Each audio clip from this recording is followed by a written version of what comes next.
What up? What up? What up?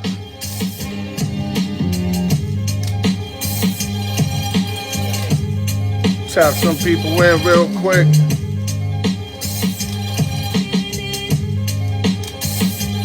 Get people up. March Madness, baby. Sweet 16, baby. Sweet 16. Jeff in the building, baby. Let some people come in, big dog. Jeff, you can hear me good? Richie Rich in the building. I see you, baby. Thank you for tuning in, good brother. Hope the family's well. Jeff, you can hear me well?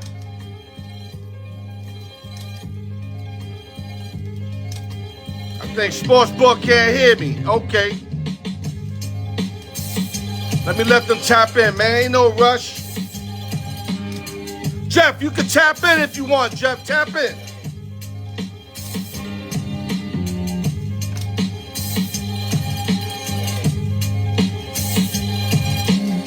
Let me see if I bring you in, Jeff.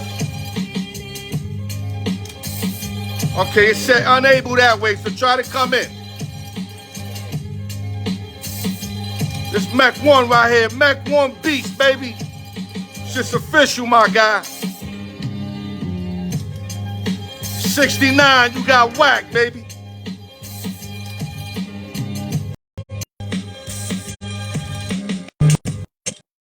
What up, big boy? What's going on, baby? You ready to roll? Always. In fact, I got a new location today, sitting in front of the Westgate Sportsbook. All right. Looks a little dim, but something that I can work with. I mean, if you got an additional light, I would appreciate it. Shout out to my little sister. Nothing but love for you, baby. I love you to death. Yeah, there you go, Jeff. Yeah, basically, before we get started, I want to let a couple people come in so that nobody misses anything. March Madness. This is our second year of me and you covering March Madness. We did a terrific job last year, and we're hoping to do a terrific job this year. And a terrific job doesn't mean that we're going to give out free picks and win all the time. No, it's just covering March Madness. That's the key. Keep everybody posted on what's going on, what needs to be done, and what lies ahead, Jeff. So now that we start to talk about it, let's just jump right into it lightly. Let's talk about basically the upsets so far that you feel were the biggest upsets. You can start with like 3 teams if you want. We'll go one at a time. Well, I mean, obviously, I give you 2, but my Boilermakers and my Missouri Tigers. You know, third year in a row that Purdue's lost to a double-seeded team, setting a setting a bad example, losing to a 16 seed, 15 the year before, 13 the year before that. Yeah, that's bad, Jeff. I mean, it's ugly. What do you? They haven't done anything. Do we take the coach out, or I mean, what do we do? Well, Matt Painter. The funny thing is, 2 days after he loses, his name comes out as a finalist for National Coach of the Year. Wow. So I mean, it's kind of funny. You know, Missouri weren't expected to be there. I think they let down because they expected to win a game without, going through the motions. And we both know, they were dominated from start to finish in that game. I mean, the third team would be Arizona losing to the same Princeton team. Right. So, I mean, those are the 3 biggest upsets of the first couple of rounds.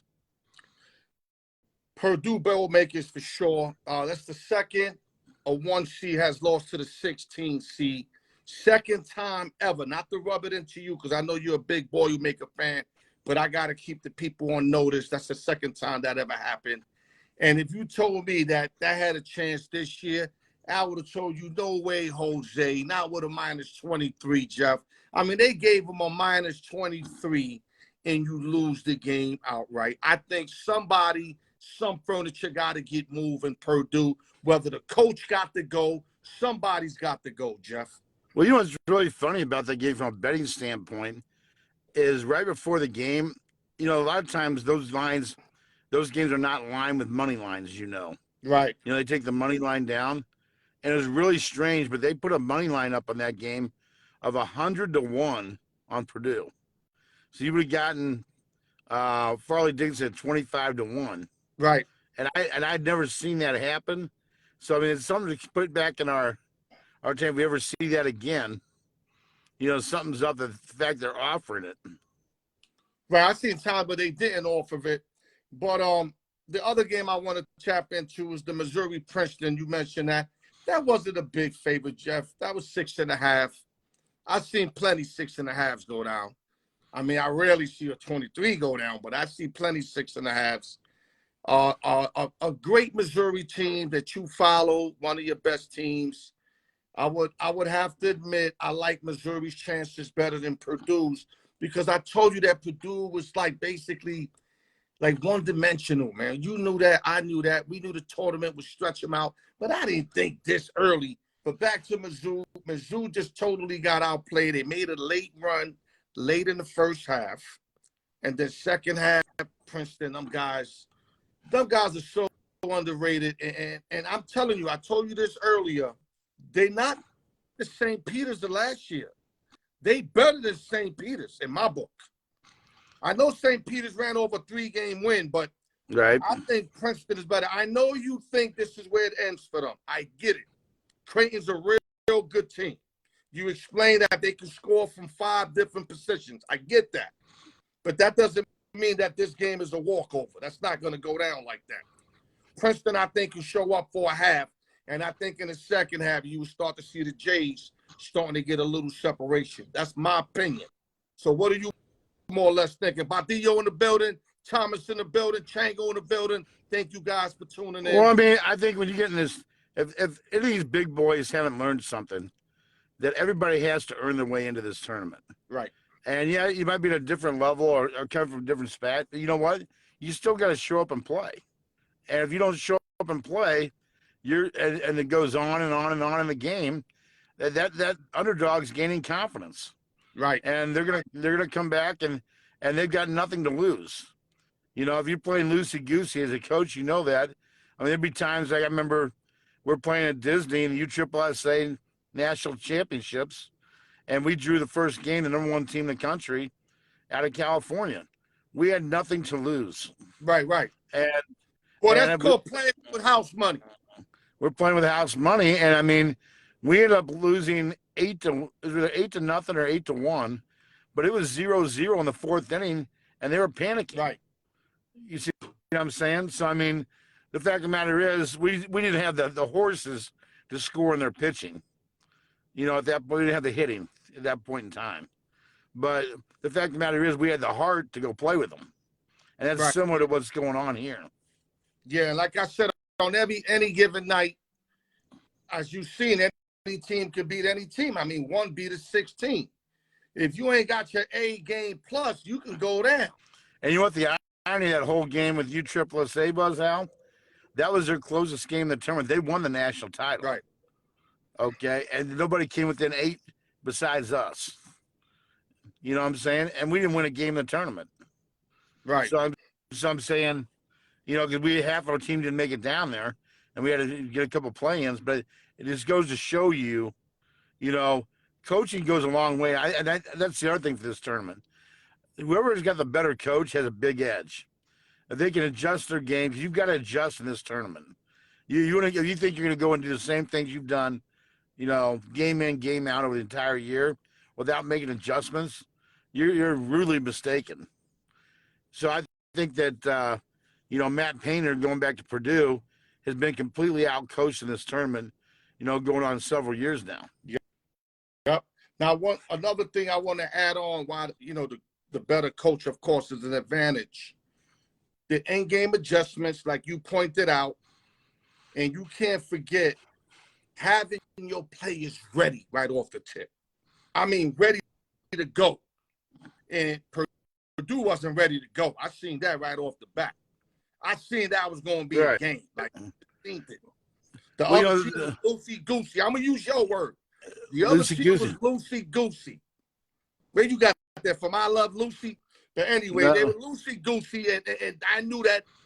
I said, you know what? Because me and you had Purdue to go to the Final Four, and I already knew I was in trouble. That's why I had my preparations to get out of that game ASAP. And I did it, and I thank God I did it because I came out okay. I didn't lose, I didn't win, but you know what? I was out the bed, and I thank God for that. That's a winner for me. But like I was saying, you got to have your players ready out the gate. Remember, it's a 1 and out. You don't Well, I think it's all over. Well, you know, This ain't a 3 out of 5, right. 4 out of 7, 2 out of 3. 1 and out. Well, that's why the better coaches mean a lot in this series. Well, I'm gonna bring up what I mean by coaching too. You know, there's times you can win a game and play poorly, and as a coach, you can't accept that as a win in your locker room. And there's times you can lose, you play your ass off, that you can. And I mean, a prime example for me is that there's times like we'd win a game, and I'd be chewing ass out in the locker room or after the game, you know, saying this is not how we prepare, this is not how we play. You know what I'm saying? And we're, you know, and I made it where they understood where I'm coming from. Sometimes it's not how you play and what the result is, it's what you're doing during that game. I want to see consistent, you know, what we've been taught to do and how to play the game every time. And if you can't do that, you can't play for me. And that's how, as a coach, you got to be that direct with your players. Matt Painter, you know, he's still relying on the same guys. You didn't make the same bad shots and the same this. That ain't going to cut it. If you win a game, you know, you got lucky, you know, I'll tell my kids we got damn lucky. You know what I'm saying? And I'll tell them just like that. Yeah, we got lucky. Interject before you drift off. I seen Purdue players scared to shoot late. Oh, it was terrible. Come on, dog. That goes on to coach, dog. Look, it does go on to coach. I thought the guy was a great coach. I heard you speak highly of him a few times. You never said he was great in crunch time. You just spoke highly of him. No. Regular season record. But this X and O game is not cutting it, my man. Not at all. And this is why Tom Izzo is one of the greatest in the game. He's doing more with less. Think about that. More. Well, you know, when it comes to, you know, and this is one of the things I used to tell my players when it comes to crunch time. Winners want the ball. The result of what happens has nothing to do with it. But if you're a great player, you want to be in the spotlight. You want to take the big shot. You want to have the big at bat like Trout had against Ohtani last night.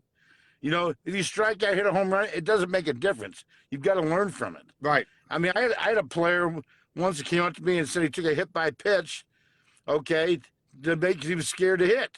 And we were down to make a national tournament. And then my son comes up and gets the winning hit.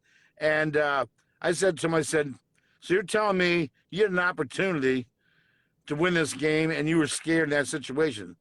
Now, as we got older, he was my money ball player.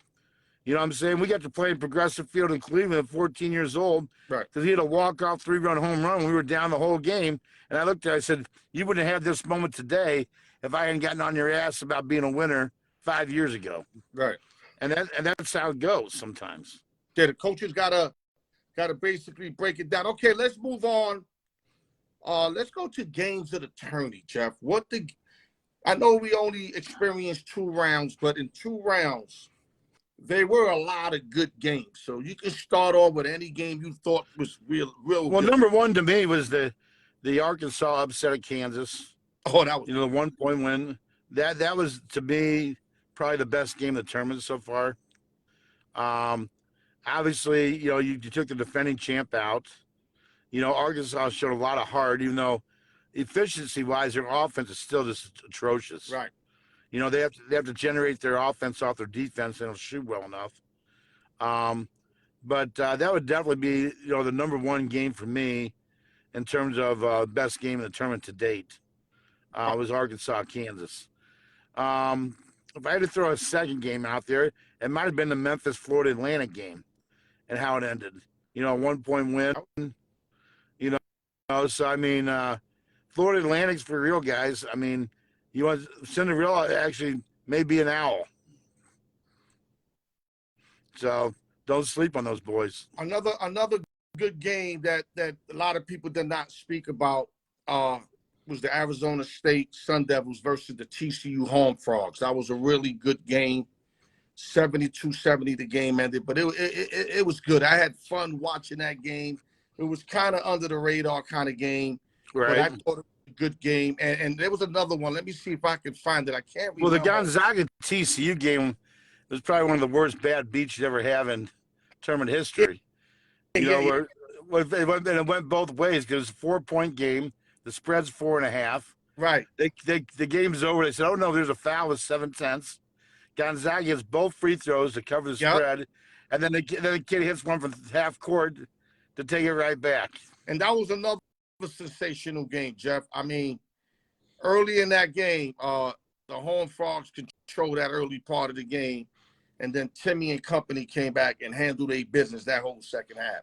I posted, I'm not lying to you, I posted, this guy got Kevin McHale type moves. And I swear to God, 10 minutes later, the analysts took my shit and said the same thing. I don't know if it was Avery Johnson, but it was one of those analysts. And he's got a porno actor mustache. He does. But now that we on the Zags, let's keep that going. It must be a Washington thing. Gardner Minshew and his shit. Oh, wow. The mustache. Yeah, that mustache thing's kind of funny. I never liked those kind of mustache, Raleigh fingers, etc. But name me a couple other games, Jeff. We have more good games beside those games we just mentioned. Well, the game that got my attention is and gave me a different perspective on this team is the Houston Cougars.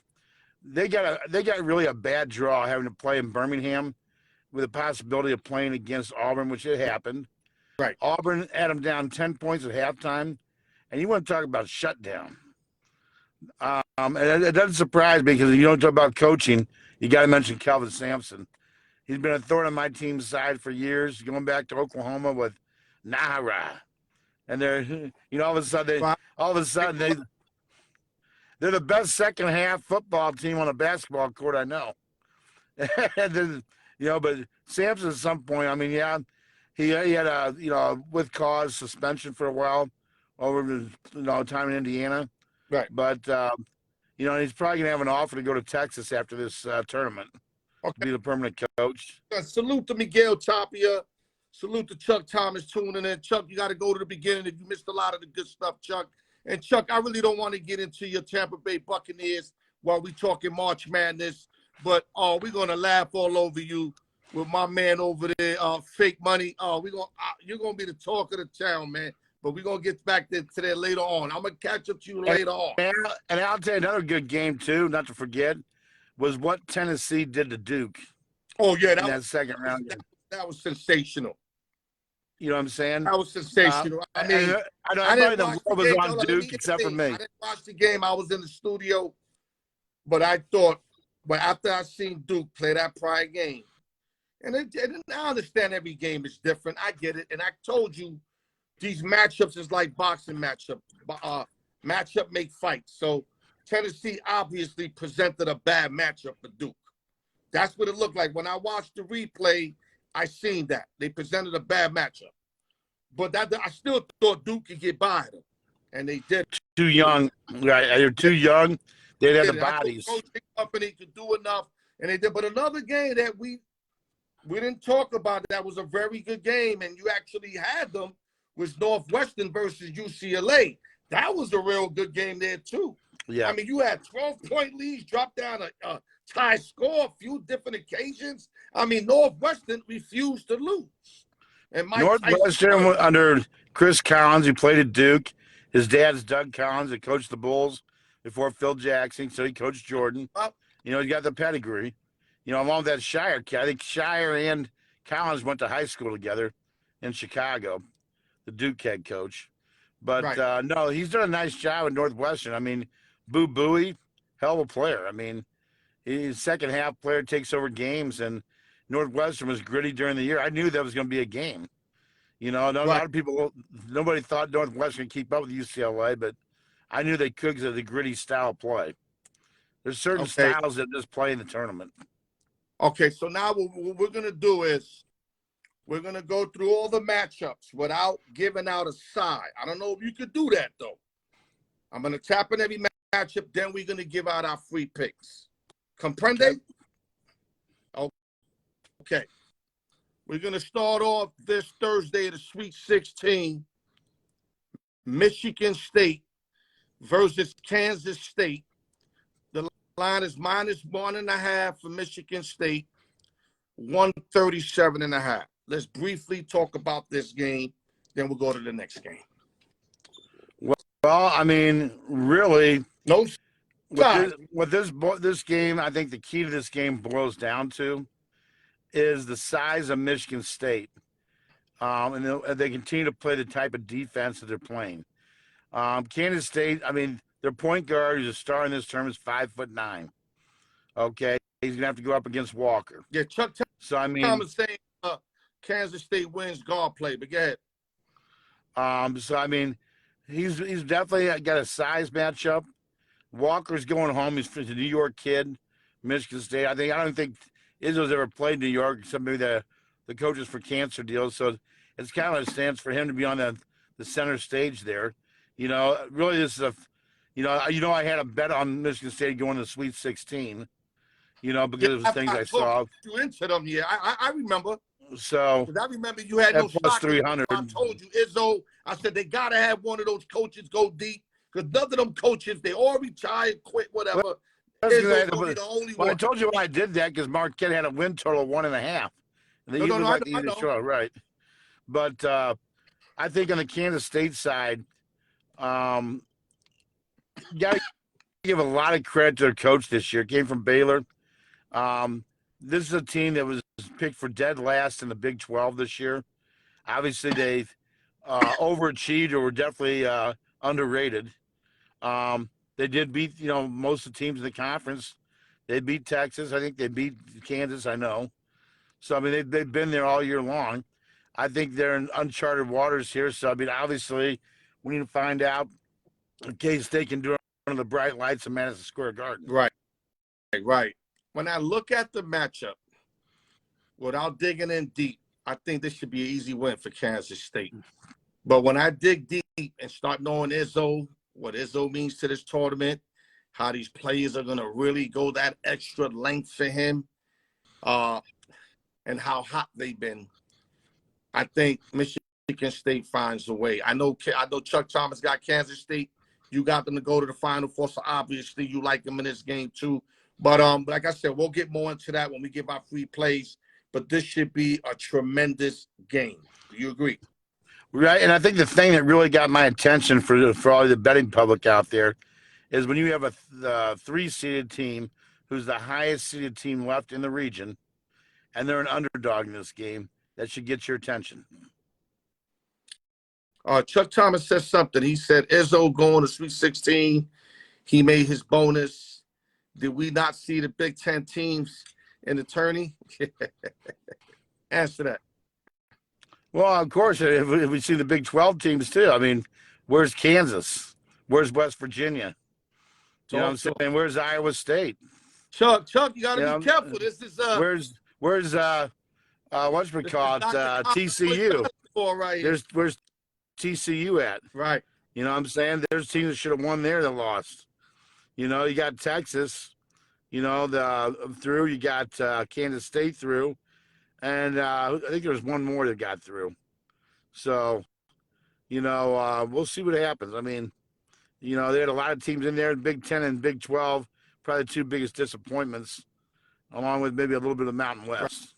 All right, let me trim you down because now you'll keep going all night on the same subject. Let's go to game number 2. You got the Arkansas Razorbacks versus the UConn Huskies, a matchup that I know you can't wait to see. UConn -4, 140 the totals. Talk to us. Well, I mean, you got a Arkansas team that was rated in the top 10 before the season started. You've got a UConn team that got there very fast and, almost up to number 1, in the first couple of weeks of the season, had a 5 or 6 game losing streak, and then got back on to playing good ball. I think talent-wise, a pretty even match, except for the presence of Samanga of UConn is a big difference maker. The one thing I've also heard, and I like, after every game in this tournament, they have a pretend West Regional Championship trophy, UConn, that they sit on the court that they're shooting for. I will tell you that the last two times that UConn has made the Sweet 16, they've gone on to win the entire tournament, including the last time it was in Houston. Okay. So But let's stop when we ahead. UConn was probably misseeded. Arkansas played their way into an 8 seed. They're Right. probably better, more like a 4 seed. Should be a great game. The one difference here, I'd say, an edge for Arkansas is they played Saturday. UConn played late Sunday, and they're playing an early game here in Vegas tomorrow. So I don't know how much that will come into play. It may not. But that's something though that with the time change that could come into play. To the team that played later because they didn't miss that extra day. But you give these guys one day, that's all they need. Now, one thing I gotta say, UConn's been consistent the majority of the year. The Razorbacks are very funny. I told you when the Razorback can hit some shots, they as dangerous as anybody, man. I mean, they really dangerous. But they're not efficient offensively at all. Al. They don't hit their shots. That's what I'm saying. They're less than 33%. Right. They get cold, and when they get cold, they get freezing cold. And we'll give out our thoughts afterwards, but let's move on. We're not giving sides yet. Let's go to game number 3, Sportsbook, Jeff. You got Florida Atlantic versus the Tennessee Volunteers. We got the Volunteers -6.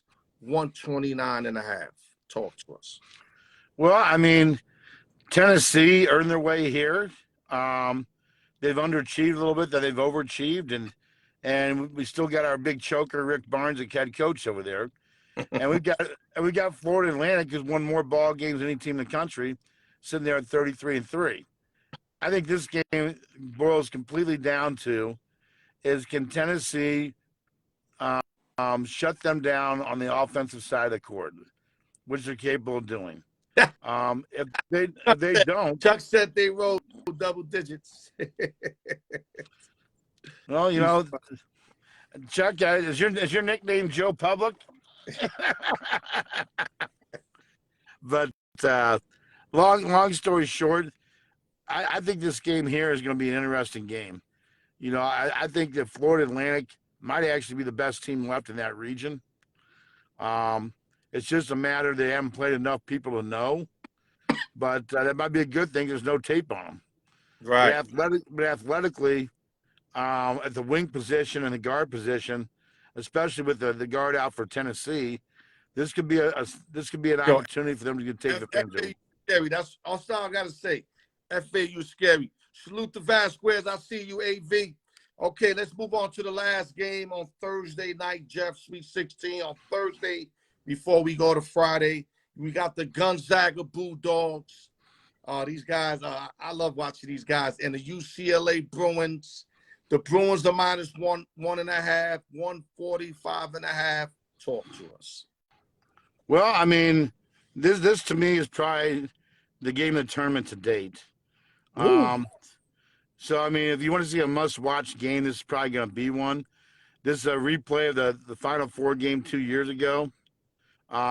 Big-time revenge on UCLA's mind, from the Suggs half-court bank shot that went in. Ooh, remember that? In overtime. I know they played once here in Vegas since then, and UCLA won, but not on the big screen.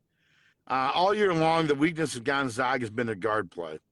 We can talk about Timmy and everything else, but the fact of the matter is that they have not faced the guards of the tournament necessary Gonzaga to beat them, but they will now with Tiger, with Jaquez, with some of these guys. But so it's going to be very interesting to see if they can overcome superior guards of this tournament. Yeah, because UCLA, Baby Bob Marley be balling. I love Baby Bob Marley, but I'll also say the winner. UCLA, hold up, UCLA got they still got the individuals out, right, Jeff? That been out for. Well, Bodup's been playing partially, but the one guy's out for the tournament. Right. There would have been the maybe the national player, defensive player of the year. Wow. So I mean, that still comes into it. it. That might. So I mean, so there's gonna be a game to watch, but I think both these two teams are really at a disadvantage. The winners at a disadvantage, even going to the next game. Because I think UConn sitting there, and the odds display that they're now UCLA and UConn are the same odds to win the region. So, You know, that's something to be aware of. That the winner of this game, everybody assumes is going to win the region. You know what I'm saying? They may have You think whatever you want. on a 24-hour turnaround. Yeah, I ain't They sleeping. may not be ready. This tournament told me a long time ago, don't sleep on nobody. Let's jump into Friday, Jeff. We don't want to overkill. Because sometimes, like I said, you seem to overcook my oatmeal. We got to stop you. I got to stop you from doing that. We're going to go to San Diego State Aztecs, Jeff, versus the Alabama Crimson Tide. I never thought I'd say Alabama in basketball in my life. But this Alabama team is for real. The line is 7.5 Crimson Tide, 137. This should be, if you like defense and rough play, you know, with the potential of scoring, this game here should be very physical, Jeff. Talk to us. Well, I mean, if you'd have asked me what kind of ingredients would need to go into a team beating Alabama, I would have said it'd be an older team that grinds it out, that plays defense, senior-oriented, that's been around for a while. Yep. San Diego State checks all those boxes. Because Alabama's a very young team. I mean, their best players are freshmen. Yeah, well, the best 2 or 3 is freshmen. Yeah, but Miller by far is the best player. Well, Miller's still been hurt a little bit. He's been, 0 points in the first game and 18 the second game. And that's another thing. We gotta give him kudos for that because he hasn't been crying about no injury, and he's out there playing. And you know the Mountain West. Whenever he goes scoring, he ain't never go scoring. We know he ain't right, but he's still out there playing. We also know the teams in the Mountain West have been underachieved for years in this tournament, even though they had a nice year. But I think this is going to be more of a game than people realize. The final score may not reflect it, but I'm expecting San Diego State to give Alabama a game. In regards to a cover, I couldn't tell you yet. Okay. I expect a good game out of this, too. Okay, we going to game 2 on Friday. Miami Hurricanes versus the Houston Cougars. The line is -7 Cougars, 138. Holla at us, Jeff. Well, Miami's got the, Wong at guard has been terrific, but they're undersized. And this Houston Cougar team, I think that second half comeback against Auburn is going to propel them into this game. I think Miami's probably running into a buzzsaw here. You know what I'm saying? They had their shock and awe being down 10 against Auburn in Birmingham. And to overcome that in hostile territory was extremely impressive. Right.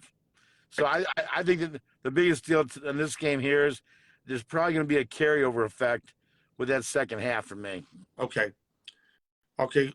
Houston, very tough team. I like what they showed in the last game. They showed me a lot. They showed me that they're not the old Houston teams, even though we still got some games left. But I don't think they're that team. Would you agree with me on that? I'm not going to rule them out because if they win this game, they're one game from playing at home. That's what I'm saying. So what I'm saying is we didn't see that Houston team high record and then just don't even show up like in the last couple of games they had in the tourney. This team looks for real. They look like they've been through it and they ready to go for it. Miami, very athletic Miami, but I think this is where they hit a wall. But like I said, we'll give it our free picks in a minute. Let's go to game 3 on Friday. We got Princeton versus Creighton Jays. Very interesting matchup. I mean, I'm a little disturbed with the -10 for the Jays, 139, but you said it makes all the sense in the world because you believe in that there's 5 guys on the Jays that can put the ball through the hoop consistently. Talk to us. Yeah, they've got the Big East Defensive Player of the Year on that team. You got 5 guys that are now healthy at Creighton. That preseason was a top 5 team going into it. I think they're ranked number 3. They've been really putting it together. I mean, the Big East has been, if you want to talk about impressive, they've probably been the most impressive league to me minus Marquette. But Marquette did it during the regular season to give them the kudos. You know, Princeton, I'm going to give this a little time for them saying, hey, what you did as an Ivy League team, you know, congrats. But I think that, like you see in a lot of these Cinderella teams, when you switch venues and you put some time in between game 2 and game 3, where you're allowing that major conference coach to prepare for you. You don't have, you might come out and play as hard, but you don't play as well. And Greg McDermott is a very good coach who could have went to a lot of different places over the years. He chose to stay at Creighton, and I think that he finds a way during these days to offset Princeton. Yeah, what was disturbing to me is when Missouri had 6.5 on Princeton, I thought that was a fair line. When I see Creighton with 10, I don't see Creighton like you do for whatever reason, but I know you have your reasoning. But to that to be 10 points, somebody knows something that we don't know. That's what scares me about that line. I think Creighton could probably even cover that spread. I was hoping to see a 6 there. They shoot too well, Al, as a team, Creighton. They put up too many points. I just don't think brother. I mean, I know you're going to go percentage-wise and had a better percentage, but Princeton shooting the light. I mean, they couldn't miss. I mean, they missed a few shots against your Missouri Tigers, but damn, they was canning them shit. Well, don't forget, Nick Honors, 5'10", Missouri point guard. Okay. Golston's 6'2". Well, that's not the case here with Creighton. These are 6'4", 6'5", 6'8", 7 foot.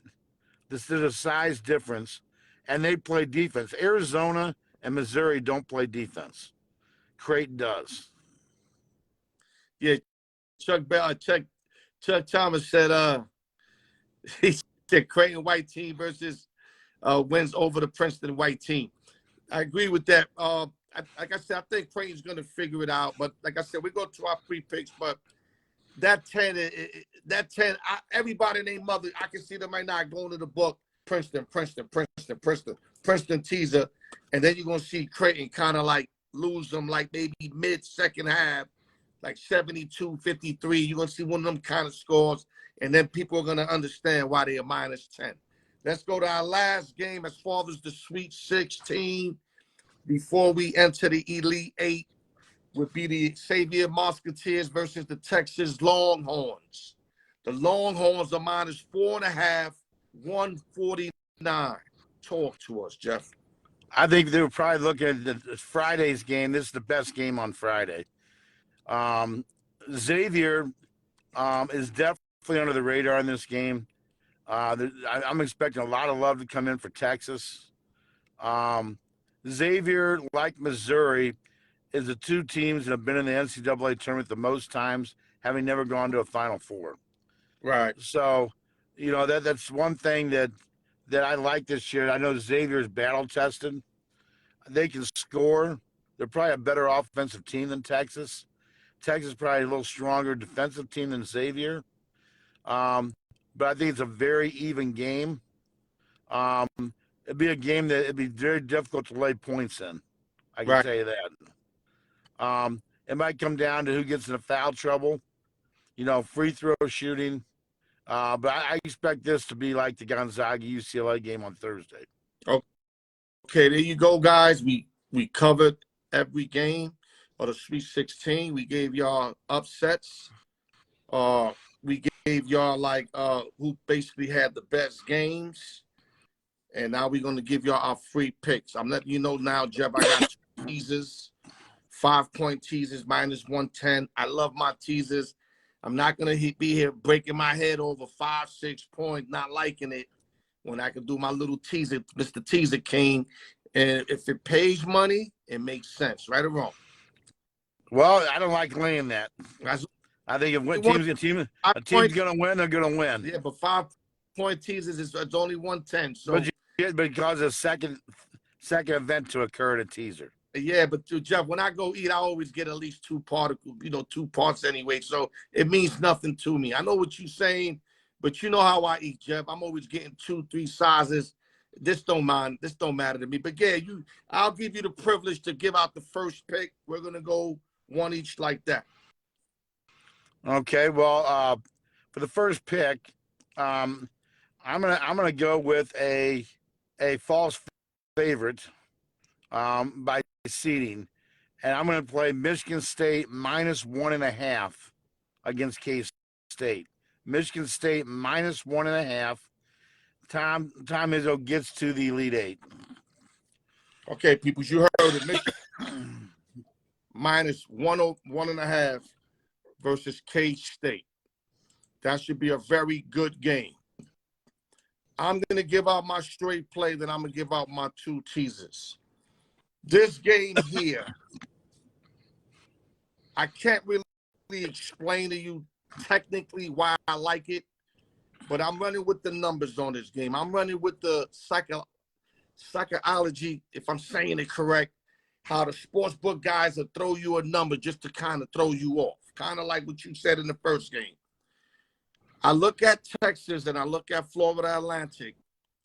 If I can see Creighton -10 versus Princeton, I expect to see a -10-09. And I know you're going to say, yeah, but FAU got the best record. They won this many games in a row. Who they play?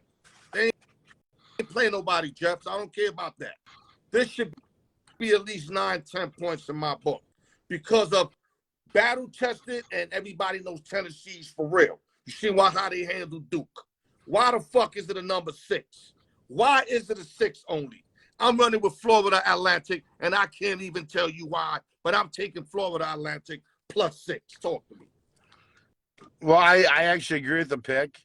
I haven't seen up to 6. I've seen 5.5.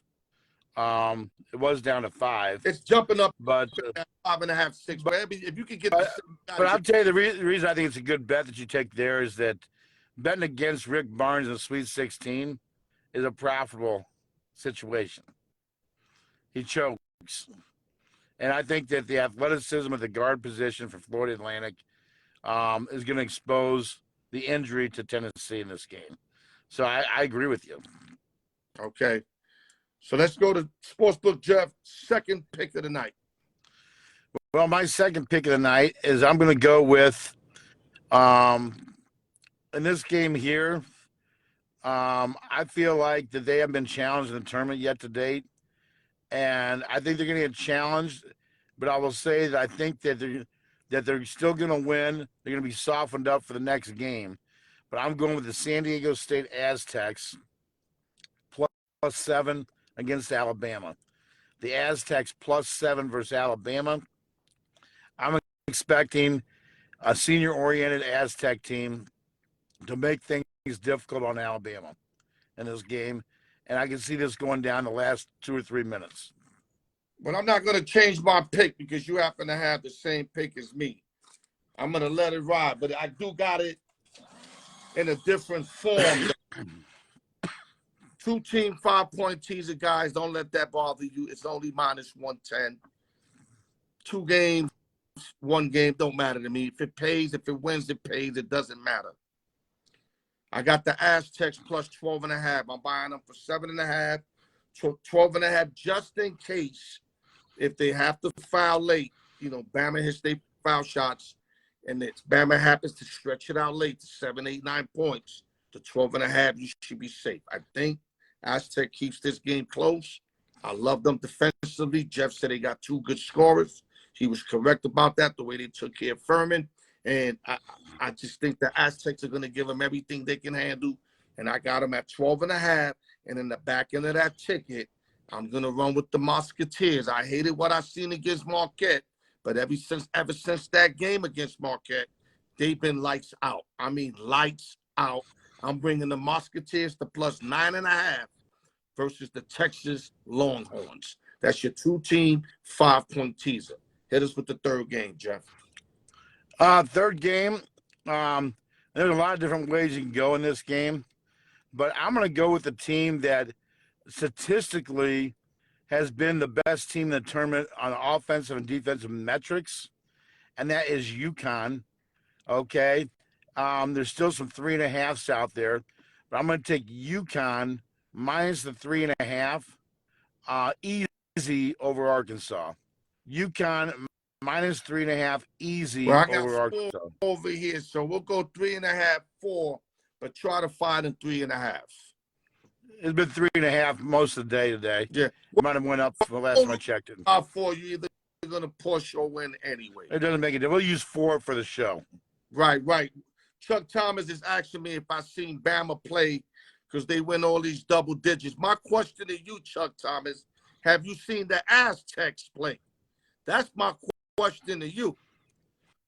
I don't think Bama has played a defensive team as good as the Aztecs. And if they did, it ain't too many games. Well, Chuck Thomas, I saw Alabama play South Carolina and should have lost. I saw Alabama play against A&M and lost. I saw Alabama play at Tennessee and lost. So I've seen Alabama. He said, take all the dogs to the point, Steve. Okay, now this is my last teaser. My man Steve Levine loves some teasers. He usually follows me or takes one and then adds a crazy game with the other one. But on my second teaser, 5-point teaser, I got to take the Gonzaga Bulldogs from +1.5 to +6.5. I love the 6.5 number in the close game. Worst case scenario, they lose by 3 to 5 points. Gonzaga, I think they're going to win this game. But if they lose, it'll be between 3 to 5 points. The back end of that ticket, Jeff, I'm fighting myself to take this game up, but I'm going to take it down. I'm going to bring the Cougars from 7 to 2. And if you get 6.5, more power to you, because now you make it 1.5. But I see 7, so I'm going to rock with the 7. Let me look one more time to make sure. Yeah, 7. But if you can get 6.5, more power to you. So you got Zags +6.5, Cougars -2. These are your free plays. 3 from Jeff, 3 from Al. We're not always right, but we always try to give you our best way of looking at it and what we think is going to win. And whether we lose or win, you know you're getting good efforts from both of us. Jeff, any last words before we end the Sweet 16 talk? Well, the two things that, obviously we'll have another show to go for the Elite Eight sometime on Friday. But I want to leave you two things. I'm going to give a bonus parlay out that I'm putting in. Basically allow me to parlay the Sweet 16. How do you get a bonus parlay out on my show? That's like you driving me to the airport and I'm going to give you a bonus 2 destinations to go to. I don't think you'll like that very much. Well, the reason I'm doing this is because we can't do it after today. Right. But basically, it's for the Final Four. Okay, go ahead. So it's not for the games. It's for the Final Four future bets. So I'm putting in a Final Four parlay, okay? But the first one going to the South region, which is Alabama's region. I'm putting in Creighton, okay? I'm getting Creighton at +260 to win the region, okay? With the Midwest, I'm actually going with the only one seed I think is going to get there being Houston at -120, okay? Going to the West, even though I picked UCLA to win this tournament, I'm going to go with Connecticut at +210 to win the region, okay? And then going over to the East, I'm actually going to go off the grid a little bit, and I'm going to take Florida Atlantic at +550 in the parlay to win the region. Okay? So that's Creighton, Florida Atlantic, Connecticut, and Houston. Okay? The payout on that is ballpark. I think it's about, in fact, I'll probably put it on there on the teaser later on, but I think it's ballpark something around 81 to 1. Okay? For the teaser. Okay? So $100 brings you back $8,100. Now, even if you don't like my plays, I suggest you put what you want in there. It's a good bet. Anything you put in. And But Chuck said it's your money, so do what you want.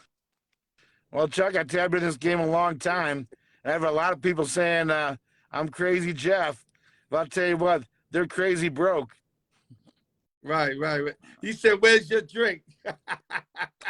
Y'all, I'm gonna use that. I don't drink, baby. Y'all, I'm gonna use that commercial. I forgot what commercial it is. It's your money. Do what you want to do with it. You know what I'm saying? So at the end of the day, Jeff, you do whatever you want with your money. I do know you work hard for it. You break nights doing it. And if you want to give it to the sports book, that's on you. I mean, your name is Sports Book Jeff, so I ain't even mad at you, brother. Hey, Okay, yo, last thing from me. we got Chuck Joe Public favorite.com for anybody who wants to get the sure bets out there. All right, guys. Listen, I don't know if we're gonna be able to do the Elite Eight. We might be able to give either Saturday or Sunday out. Matter of fact, me and you could get back on the show Friday, Jeff, and give out Saturday's games. After they come through, yep. Yeah, we'll be able to do. I don't know if we'll be able to do Sunday, guys. It's just too much shit going on, and he got shit to do. I got shit to do, and not making excuses, but we're gonna leave one day out, and then we'll be ready for the Final Four, whatever. But we'll definitely have another day to give out plays, make smart plays, make some money. If you don't like what we like, fine. Take what you like, add it to what you like. Key is make some money, use us as a tool, use us to get money, use our knowledge, love our shows, view it, hit it on YouTube. And I'm going to just end it with that. The Al York Sports Show, Sports Book Jeff.